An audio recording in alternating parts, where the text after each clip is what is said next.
Hello friends, welcome back to our channel. ఈరోజు వచ్చేసి పుదీనా చట్నీ చూపిస్తున్నాను. మీరు కనుక ఫస్ట్ టైం విజిట్ చేస్తే సబ్స్క్రైబ్ చేసుకోండి ఛానల్ని. సో దీన్ని పుదీనా క్లీన్గా వాష్ చేసుకోవాలి ఫస్ట్.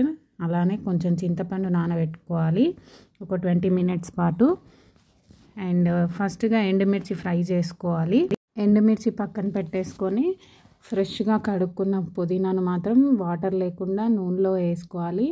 దీన్ని కూడా ఎండుమిర్చి లాగా స్లో ఫ్లేమ్లో పెట్టి ఫ్రై చేసుకోవాలి. ఇలా దగ్గరకు వస్తుంది. ఇప్పుడు మిక్సీ జార్లో పక్కన పెట్టుకున్న ఎండుమిర్చి అండ్ ఎల్లిపాయలు అండ్ తగినంత సాల్ట్ తీసుకొని గ్రైండ్ చేసుకోవాలి.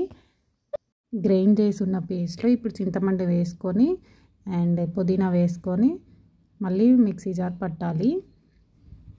అంతే, టేస్టీ పుదీనా చట్నీ ఈజ్ రెడీ. మీకు కనుక వీడియో ఉపయోగపడితే లైక్ చేయండి అండ్ మా ఛానల్ని సబ్స్క్రైబ్ చేసుకోండి. Bye bye.